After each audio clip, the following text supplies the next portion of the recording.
નવું ચેપ્ટર શરૂ કરીએ છીએ, ચેપ્ટર 13 એમાઇન સંયોજન. આની પહેલા આપણે આલ્ડીહાઇડ, કીટોન અને કાર્બોક્સિલિક એસિડ ની ડિસ્કશન કરેલી હતી. 13મું ચેપ્ટર છે એમાઇન, નાઇટ્રોજન યુક્ત કાર્બનિક સંયોજનો. એનો એક બહુ મોટો વર્ગ છે એમાઇન, NH2 ક્રિયાશીલ સમૂહ તરીકે આપણે ઓળખીએ છીએ. આ ચેપ્ટરમાં પણ ઘણી બધી નવી નવી બાબતો શીખવા મળશે. હા, એક વાત ખરી કે આ ચેપ્ટરમાં આવતી મોટા ભાગની પ્રક્રિયાઓ આગળના ચેપ્ટરની સાથે કનેક્ટેડ છે. એટલે ઘણું બધું એવું તમને મળશે કે જે તમે ક્યાંક ને ક્યાંક આગળના ચેપ્ટરમાં પછી હેલો આલ્કેન વાળું હોય અથવા તો આલ્ડીહાઇડ કે કીટોન વાળું હોય એમાં તમે ભણી ગયા હશો. અને આ જ ચેપ્ટરમાં જે કંઈ આપણે ભણવાના છીએ એ પાછું કોરિલેટ કરે છે પોલિમર એવો એક ચેપ્ટર છે આપણું, એની સાથે પણ. અને છેલ્લે રોજિંદા જીવનમાં રસાયણ વિજ્ઞાન, એમાં કેટલીક ઔષધોના નામ અને સ્ટ્રક્ચરનું વર્ણન આવશે. એમાં પણ આ ચેપ્ટરના અમુક કન્સેપ્ટને તમે એપ્લાય કરી શકશો. એટલે ઘણી બધી રીતના જોડાયેલું છે ચેપ્ટર આજુબાજુના ચેપ્ટર્સની સાથે. ચાલો તો શીખવાનું શરૂ કરીએ. પદ્ધતિ સેમ રહેશે. ઓર્ગેનિક કેમિસ્ટ્રી ભણવું હોય કે શીખવું હોય તો આપણે સમજીને ભણવાનું અને કોકને સમજાવવાનું, કોઈ ન મળે તો પોતાને જ સમજાવવાનું. સારું, એમાઇન સંયોજનો. તો સૌથી પહેલી વાત કે આ બધા જ સંયોજનો આના વ્યુત્પન્નો છે, ડેરિવેટિવ્સ ઓફ એમોનિયા. એમોનિયામાંથી બનેલા છે એવું માનવામાં આવે. કઈ રીતે? તો સીધી ને સાદી વાત, આ એમોનિયામાં નાઇટ્રોજન સાથે 3 હાઇડ્રોજન જોડાયેલા છે. એ 3 માંથી માની લ્યો કે એક કે વધુ હાઇડ્રોજનનું વિસ્થાપન આલ્કાઇલ અથવા એરાઇલ સમૂહ વડે કરવામાં આવે તો જે સંયોજન બને ને એને એમાઇન કહેવાય. એમોનિયામાં રહેલા એક હાઇડ્રોજનને કાઢીને આલ્કાઇલ કે એરાઇલ જોડો અથવા એકથી વધુ હાઇડ્રોજનને દૂર કરો. જેમ કે આવું પણ બની શકે NH અને અહીંયા 2 જગ્યાએ R. આવું પણ બની શકે NR. આ બધાયમાં નાઇટ્રોજનની પાસે અબંધકારક યુગ્મ તો રહેશે જ. આપણને નાઇટ્રોજનની ઇલેક્ટ્રોન રચના સારી રીતે ખબર છે, છતાં પણ એકવાર અહીંયા લખી દઉં. 7 પરમાણુ ક્રમાંક 1s 2s અને 2p. ઇલેક્ટ્રોન રચના બહુ મહત્વની વસ્તુ છે. એ બરાબર મગજમાં ક્લિયર હોય તો તમે ઘણા બધા રાસાયણિક ગુણધર્મો એના ઉપરથી ચર્ચા કરી શકો. 1 2 3 4 5 6 અને 7 12ની કક્ષા એટલે Pg, 2s અને 2p, ટોટલ 4 કક્ષકો છે. જો એનું સંકરણ sp3 થવાનું હોય તો એમાં 3 જ અયુગ્મિત ઇલેક્ટ્રોન છે. એટલે કોઈ 3 પરમાણુ સાથે ભાગીદારી કરી અને બંધ બનાવી શકે, મેક્સિમમ 3 સાથે. બધાયમાં 3 સાથે ભાગીદારી કરી છે. આ કક્ષકમાં ઓલરેડી એક યુગ્મ છે જે બંધ બનાવવામાં ભાગ લેતું નથી, એટલે એને અબંધકારક ઇલેક્ટ્રોન યુગ્મ કહેવાય. તો આ એમાઇન સંયોજનોનો ખાલી પરિચય થયો કે ખરેખર બન્યા કેમાંથી. તો એ બધાય કેમાંથી બન્યા? એમોનિયામાંથી. એટલે બધાય એમાઇન સંયોજનો એમોનિયાના વ્યુત્પન્ન કહેવાય. એ એમોનિયામાંથી જ એક કે 2 કે 3 હાઇડ્રોજનનું વિસ્થાપન કોઈ આલ્કાઇલ કે એરાઇલ સમૂહ દ્વારા થાય ત્યારે એમાઇન સંયોજનો. હવે દરેક ચેપ્ટરની શરૂઆતમાં એવી ઇન્ટ્રોડક્શન આપેલી છે કે જેમાં તમને આ સંયોજનોનું ઇમ્પોર્ટન્સ શું, તમે શું કામે આના વિશે ભણો છો અથવા તો આના વિશે આપણે શું કામ ભણવું જોઈએ તેનું વર્ણન ટૂંકમાં કરેલું હોય છે. તો આપણે પણ એ વસ્તુ જોઈએ. જો ભાઈ, પ્રોટીન, વિટામિન, ઔષધો, રંગકો અને પોલિમર, આ 5 ક્ષેત્રોમાં એમાઇન રહેલા હોય છે. પ્રોટીન ભાઈ શરીરનો પાયાનો ઘટક છે પ્રોટીન, અને પ્રોટીન બનેલા હોય એમિનો એસિડ્સના. અને એમિનો એસિડનું સ્ટ્રક્ચર તો તમને ખબર જ છે. એમાં એમિનો સમૂહ હોય, કાર્બોક્સિલિક એસિડ હોય અને અહીં કંઈક જુદું જુદું જોડાયેલું હોય. તો આ બધાય પ્રોટીન કે જે એમિનો એસિડમાંથી બને છે એમાં એમિનો સમૂહ છે જ. તો એમાઇન યુક્ત સંયોજન છે. અને પ્રોટીન વગર તો કોઈ સજીવનું અસ્તિત્વ જ શક્ય નથી. એનો અર્થ એવો કે એમાઇન સંયોજનો સજીવ સૃષ્ટિ માટે બહુ જ ઇમ્પોર્ટન્ટ છે. પ્રોટોસ એટલે જ થાય પાયાનું, અગત્યનું, જેના વગર હાલે જ નહીં એવું એને પ્રોટોસ કહેવાય. એના ઉપરથી તો નામ પડ્યું પ્રોટીન. તો પ્રોટીન બનાવવામાં એમાઇન સંયોજનો ભાગ ભજવતા હોય તો એનો અર્થ એવો કે આખી જીવ સૃષ્ટિના પાયામાં એમાઇન સંયોજનો રહેલા છે. વિટામિન, હવે એનું નામ જ છે વાઇટલ એમાઇન, અત્યંત જરૂરી એવા એમાઇન સંયોજનો. ભલે આનું પ્રમાણ શરીરમાં બહુ ઓછું જોઈએ છે, પણ એ જોઈએ તો છે જ, તો એ પણ એમાઇનના સંયોજનો છે. મોટા ભાગના વિટામિનમાં એમાઇન સંયોજન હાજર હતા એટલે તેનું નામ વિટામિન પડ્યું. પછી તો એવા વિટામિન એ મળ્યા કે જેમાં એમાઇન નથી, એટલે પછી નામ વાઇટલ એમાઇન્સ ને બદલે વિટામિન એવું કરી નાખ્યું. પણ છતાંય એ રિફ્લેક્ટ કરે છે, જો એમાઇન એવો શબ્દ આમાં તમને થોડો ઘણો સાઉન્ડ કરશે. તો આ પણ શરીર માટે જરૂરી ઘટકો. ઔષધો, કેટલી બધી દવાઓ એવી છે કે જેમાં એમાઇન સંયોજનો વપરાય. એક દવાનું નામ અહીંયા લખી દઉં, બેનાડ્રીલ. આ બેનાડ્રીલ છે એ એન્ટીહિસ્ટામાઇન છે. બેનાડ્રીલ એન્ટીહિસ્ટામાઇન ઔષધ છે. આ એન્ટીહિસ્ટામાઇન ઔષધ એ એમાઇન સમૂહ ધરાવે છે. તો આ એમાઇન થયું.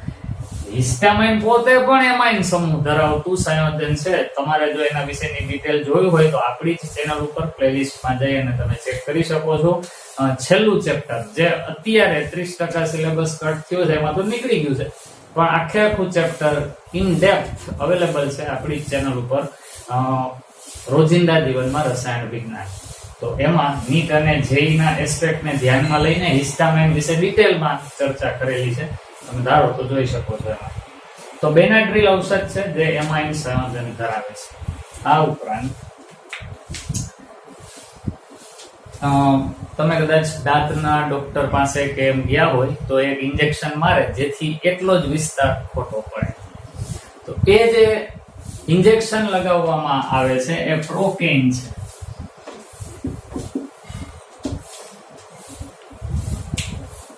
પ્રોકેન એ મૂળ ઔષધનું નામ છે. હવે આપણી બુકની અંદર એનું એક બ્રાન્ડ નેમ આપેલું છે. એનું નામ અત્યારે તો મને યાદ નથી બ્રાન્ડ નેમ કયું આપ્યું છે, પણ એ મૂળ રસાયણ પ્રોકેન છે. જેમ કેમ ભાઈ પેરાસિટામોલ એ મૂળ રસાયણ છે, પેરાસિટામોલ. પણ લોકો એને અલગ બ્રાન્ડ નેમ થી ઓળખતા હોય છે. હમણાં બહુ જોક એને લઈને ફરે છે કે ભાઈ તાવ આવે તો ડોલો લઈ લેવાની. તો ડોલો એ ખરેખર બ્રાન્ડ નેમ છે, એની અંદરનું રસાયણ છે પેરાસિટામોલ. એમ પ્રોકેન, પ્રોકેન એક નિશ્ચેતક છે, અંગ્રેજીમાં જેને એનેસ્થેટિક કહેવાય.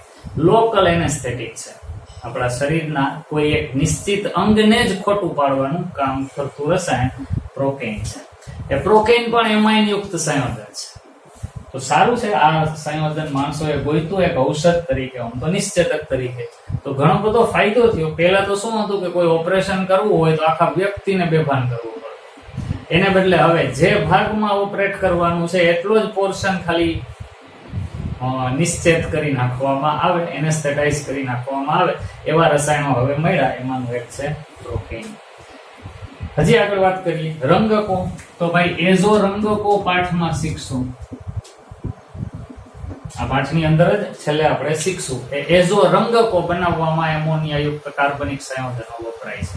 એઝો બેન્ઝીન નો ઉપયોગ થાય છે, બેન્ઝીન ડાયઝોનિયમ ક્લોરાઇડ ક્ષારમાંથી. તો કેટલા બધા રંગકો પણ એમાઇન સંયોજનોમાંથી બને અને પોલિમર પદાર્થો. હવે એ પોલિમરનો તો આપણે ધોમ ઉપયોગ કરીએ છીએ. એ પોલિમર કયો? તો કે મેલેમાઇન. લગ્ન ગાળામાં હમણાં તો બધા ફંક્શન્સ બંધ છે કોવિડને કારણે, પણ તમે પહેલા જ્યારે પણ જમવા ગયા હશો ત્યારે જે કંઈ ઓલી પ્લેટ હોય છે, પ્લેટ ને વાટકો ને બધું પ્લાસ્ટિક જેવું લાગતું હોય એ ખરેખર મેલેમાઇન બનેલું છે. પોલિમર છે મેલેમાઇન, અનબ્રેકેબલ પોલિમર્સ મેલેમાઇન. એ બનાવવામાં એમાઇન સંયોજનોનો ઉપયોગ થાય છે. તો એવી કેટલી બધી જગ્યાઓ છે કે જેમાં આપણે અત્યારે એમાઇન સંયોજનોનો ઉપયોગ જાણતા કરતા જ હોઈએ છીએ. આ એવું બતાવે છે કે એમાઇન સંયોજનો બહુ અગત્યના છે. આ તો હજી આટલો જ પોર્શન લખ્યો.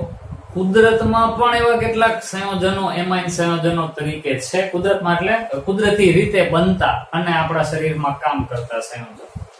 એકાદું ઉદાહરણ એનું પણ લઈ લઈએ. આ નામ તમે સાંભળેલું હશે, એડ્રીનાલિન. એડ્રીનલ ગ્રંથિમાંથી ઉત્પન્ન થતો અંતઃસ્ત્રાવ. ભાઈ બાયોલોજી વાળાને તો ખાસ ખબર હોય, બાયોલોજી ન હોય તો આ ગ્રંથિઓની તો ખબર હોવી જ જોઈએ. રીનલ એટલે કિડની, બે કિડની આવેલી હોય. કિડનીની આગળનો ભાગ એટલે કહેવાય એડરીનલ. રીનલ ની આગળનું એડરીનલ. એડરીનલ એવી બે ગ્લેન્ડ છે, ગ્રંથિ છે, પણ આપણે બોલીએ એડ્રીનલ. એડ્રીનલ બોલીએ એટલે એમાં એનો મૂળ અર્થ નથી પકડમાં આવતો, પણ તમે એડરીનલ એવું બોલો એટલે કિડનીની આગળના ભાગે આવેલી ગ્રંથિ એ એડ્રીનલ ગ્રંથિ, અને એડ્રીનલ ગ્રંથિની અંદરના ભાગમાંથી ઉત્પન્ન થતો અંતઃસ્ત્રાવ એડ્રીનાલિન. એડ્રીનાલિન નું જ બીજું નામ એપિનેફ્રીન છે. તો એડ્રીનાલિન કે એપિનેફ્રીન આ અંતઃસ્ત્રાવ પણ એમાઇન યુક્ત કાર્બનિક સંયોજન છે. હજી એક બીજો છે, આ પણ બાયોકેમિકલ છે, જૈવ રાસાયણિક સંયોજન છે એફેડ્રીન. એફેડ્રીન ખરેખર ઇફેડ્રીન કેવું જોઈએ, એનો સ્પેલિંગ ઈ થી શરૂ થાય. હું અત્યારે અહીં સ્ક્રીન ઉપર તમને આ બંનેના સ્ટ્રક્ચર બતાવું છું કે જેથી તમને ખ્યાલ આવે કે આ બંનેમાં એમાઇન સંયોજન હાજર છે. સૌથી પહેલા એડ્રીનાલિન નું સ્ટ્રક્ચર જુઓ. સ્ટ્રક્ચર તમારે યાદ રાખવાના નથી, પણ તમારી જાણ માટે બુકની અંદર લખેલું છે કે એડ્રીનાલિન દ્વિતીયક એમાઇન સંયોજન ધરાવતું સંયોજન છે. તો દ્વિતીયક એમાઇન છે કઈ જગ્યાએ કેવું હોય એ આપણને બસ ખાલી ખ્યાલ આવે, મગજમાં બરાબર ઉતરે એટલા માટે અહીંયા સ્ટ્રક્ચર તમારી સામે એડ્રીનાલિન નું છે. અને હવે એફેડ્રીન નું પણ સ્ટ્રક્ચર તમને જો અહીંયા જોવા મળે છે, જે પણ એમાઇન સંયોજન ધરાવે છે. આ બંને સંયોજનોનું કામ બુકની અંદર લખેલું છે બ્લડ પ્રેશર વધારવાનું. ખરેખર આ ફાઇટ એન્ડ ફ્લાઇટ હોર્મોન છે. તમને કોઈ બીવડાવે, હવ કરે એટલે જે કઈ હૃદયના ધબકારા ઝડપથી વધવા માંડે, તમારી બોડી એક્ટિવિટી વધવા માંડે, એના માટે જવાબદાર છે આ એડ્રીનાલિન ને એફેડ્રીન નામના રસાયણ. પણ એ વધારો બહુ જાજો સમય રહે નહીં, કારણ કે એના પછી તરત જ નોરેટ્રીનાલિન એટલે કે નોરેપિનેફ્રીન નો સ્ત્રાવ થાય અને વળી પાછી પરિસ્થિતિ નોર્મલ બનતી હોય.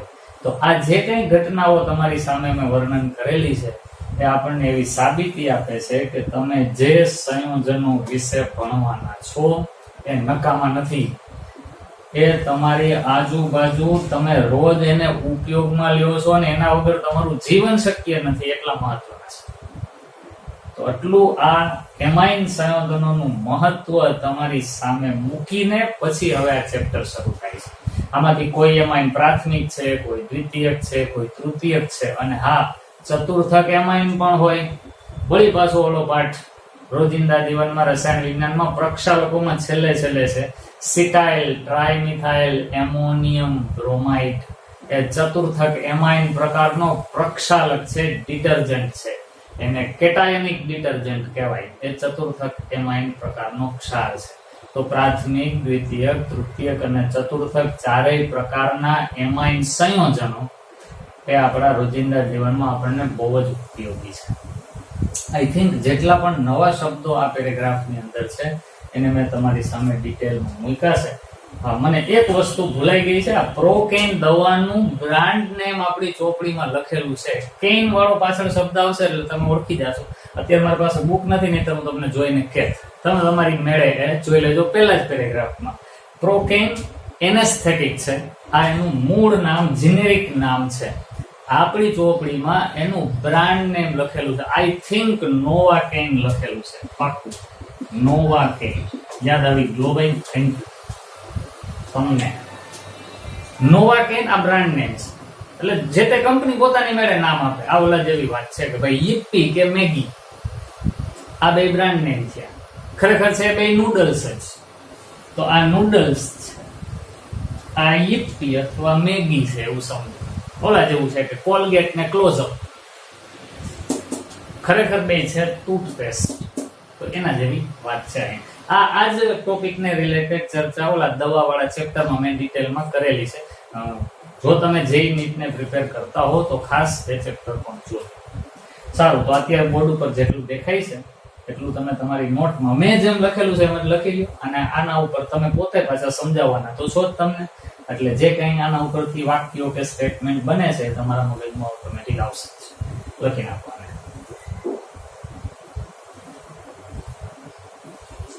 ઓકે, ચાલો આને જવા દઈએ છીએ.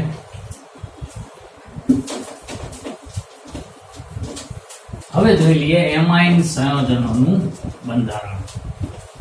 તો કેવું સ્ટ્રક્ચર બનાવે છે આપણે જોઈએ. હમણાં એ નાઇટ્રોજનની ઇલેક્ટ્રોન રચના લખેલી જ હતી. તો એમાઇન સંયોજનોનું સ્ટ્રક્ચર કેવું હોય ફરી પાછું અહીંયા લખી દઉં છું. નાઇટ્રોજનની ઇલેક્ટ્રોન રચના. તમારા પ્રશ્નના જવાબમાં પણ તમે આવું લખશો ને તો વધુ સારું રહેશે. પણ sp3 સંકરણ.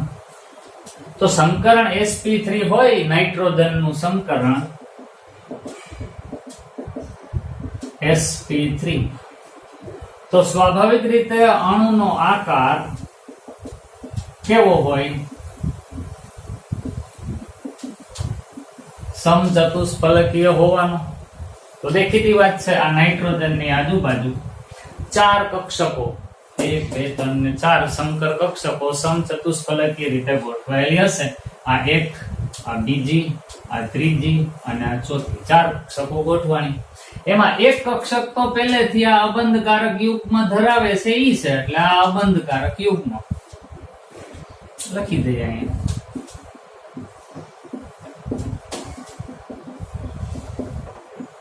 અને બાકીની જે 3 કક્ષક છે કે જેમાં એક એક ઇલેક્ટ્રોન છે એ કોકની સાથે ભાગીદારી કરવામાં વપરાશે. તો ઈ જે કક્ષકો છે જો આ એમોનિયા જ હોય તો પછી એને હાઇડ્રોજન સાથે ભાગીદારી કરેલી હશે. પણ જો એ પ્રાથમિક એમાઇન હશે તો પછી અહીંયા એકાદા કાર્બન ભાગીદારીમાં હશે ને 2 હાઇડ્રોજન હશે. અને જો દ્વિતીયક એમાઇન હોય તો 2 જગ્યાએ કાર્બન ને 1 જગ્યાએ હાઇડ્રોજન હશે. તૃતીયક એમાઇન હોય તો 3 જગ્યાએ કાર્બન આવેલા હશે.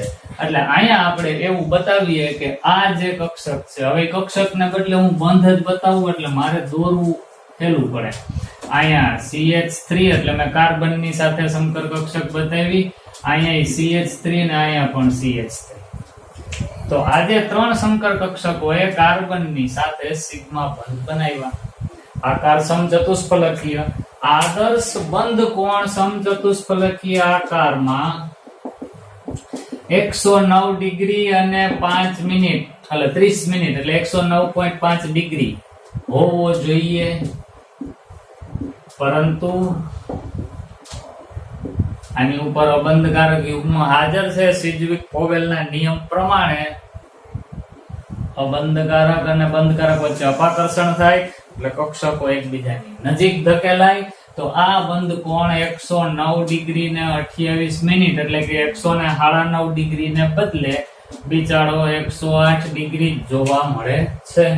તો અહીં કહેવાનું કે નાઇટ્રોજન પર અબંધકારક ઇલેક્ટ્રોન યુગ્મની હાજરીને કારણે અહીંયા આપણે આમ લખીએ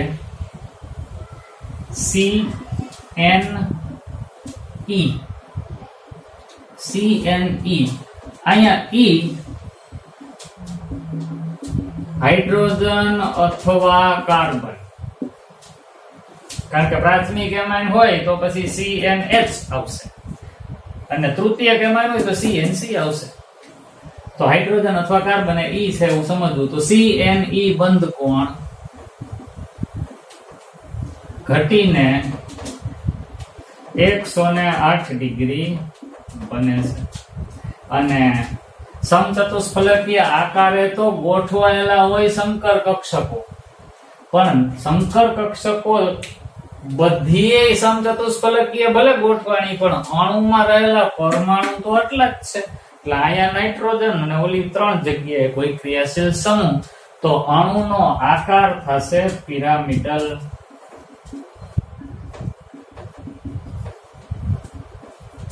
ત્રિકોણીય પિરામિડલ આકારનો અણુ બને. તો લ્યો આ એમાઇન સંયોજનોનું બંધારણ થયું. એમાઇન સંયોજનોમાં નાઇટ્રોજનનું સંકરણ sp3 હોય. બધી જ સંકર કક્ષકો કેવા આકારે ગોઠવાયેલી હોય? સમચતુષ્ફલકીય. અને બંધ કોણ હોવો જોઈએ એટલું, પણ અબંધકારક યુગ્મની હાજરીને કારણે બંધ કોણ ઘટીને 108 ડિગ્રી બની જાય છે. અને આ અણુ કેવો દેખાય? તો કે અણુનો આકાર પિરામિડલ જોવા મળે. 2 માર્કમાં કદાચ પ્રશ્ન હોય એમાઇન સંયોજનનું બંધારણ સમજાવો તો એમાં તમારે આ લખી એક આકૃતિ દોરવાની. આ લખી લ્યો, પછી આગળ જોઈએ એમાઇન નું વર્ગીકરણ.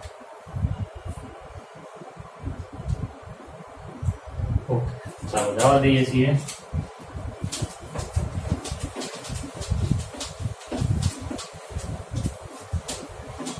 તો એમાઇન સંયોજનોનું વર્ગીકરણ કરીએ.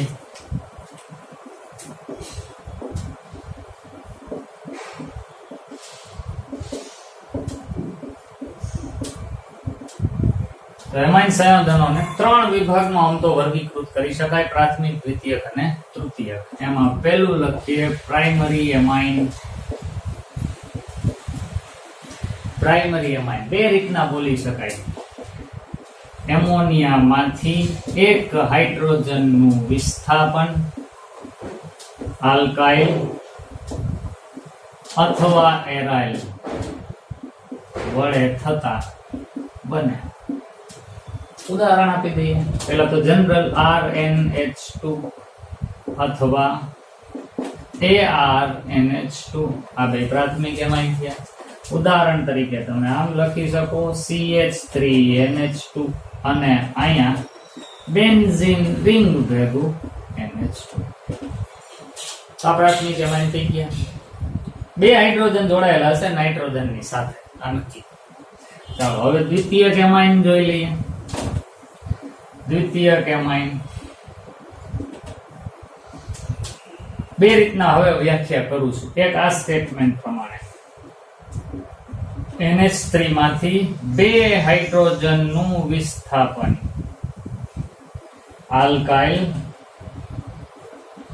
અથવા એરાઇલ વડે થતા બને. આ એક વ્યાખ્યા. હવે બીજી બોલું, જોજો ધ્યાનથી.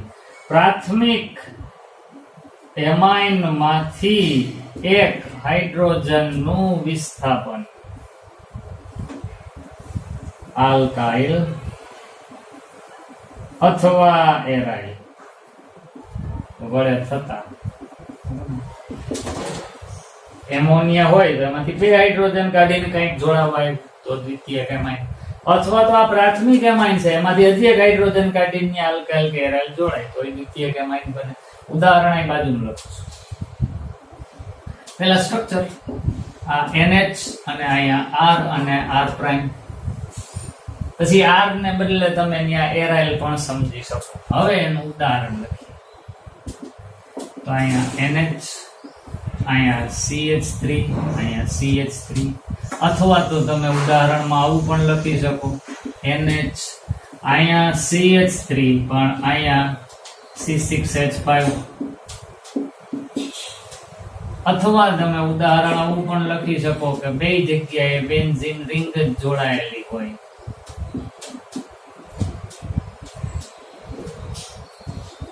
દ્વિતીયક એમાઇન છે. હવે તૃતીયક નું ધીમે ધીમે હું વેઠ ઉતારતો જાઉં છું ભાઈ. હવે વેઠ કેવી, તો કે હું લખીશ જ નહીં, ખાલી તીર કરીશ. એમોનિયામાંથી ત્રણેય હાઇડ્રોજનનું વિસ્થાપન આલ્કાઇલ કે એરાઇલ સમૂહ વડે થાય તો તૃતીયક એમાઇન બને. અથવા તો તમે આમ કહી શકો કે દ્વિતીયક એમાઇનમાંથી એક હાઇડ્રોજનનું વિસ્થાપન આલ્કાઇલ કે એરાઇલ વડે થાય તૃતીયક એમાઇન બને. એટલે સ્ટ્રક્ચર આવું થાય. આ વાક્ય તમારે લખવાના હો ભાઈ, જવાબ જો તમે બોર્ડમાં લખવાના હો તો સ્ટ્રક્ચર આવું થશે. N આ હતું એવું સમજો, R ને R પ્રાઇમ હતું. આ હાઇડ્રોજન ને કાઢીને હજી એક R પ્રાઇમ આવી ગયો, આ તૃતીયક એમાઇન થઈ. હવે એના ઉદાહરણ દેવા હોય તમે આવી રીતના ઘણા આપી શકો. બધી જગ્યાએ હું આલ્કાઇલ જોડી દઉં. આ એક કોઈ એમ કહે કે ના ભાઈ આપણે તો બે આલ્કાઇલ જોડવા છે અને એક એરાઇલ જોડવું છે. કોઈ કહે કે નહીં આપણે બે એરાઇલ ને એક આલ્કાઇલ જોડવા છે. કોઈ કે નહીં આપણે ત્રણ એરાઇલ જોડવા છે. તમારી ઈચ્છા. તો તૃતીયક એમાઇન આ રીતના બને. જોઈ શકશો કે પ્રાથમિક એમાઇન હોય ને એમાં નાઇટ્રોજન સાથે બે હાઇડ્રોજન જોવા મળે. દ્વિતીયક એમાઇન હોય એમાં નાઇટ્રોજન સાથે એક જ હાઇડ્રોજન જોવા મળશે. પણ તૃતીયક એમાઇનના બંધારણમાં નાઇટ્રોજન સાથે એક પણ હાઇડ્રોજન જોડાયેલો નહીં. તો આ એમાઇન સંયોજનોનું વર્ગીકરણ છે. તો આ વિડીયોમાં આપણે એટલું જ રાખીએ છીએ. ઇન્ટ્રોડક્શન શીખ્યા, એમાઇનનું બંધારણ શીખ્યા અને એમાઇન સંયોજનોનું વર્ગીકરણ આપણે શીખ્યા.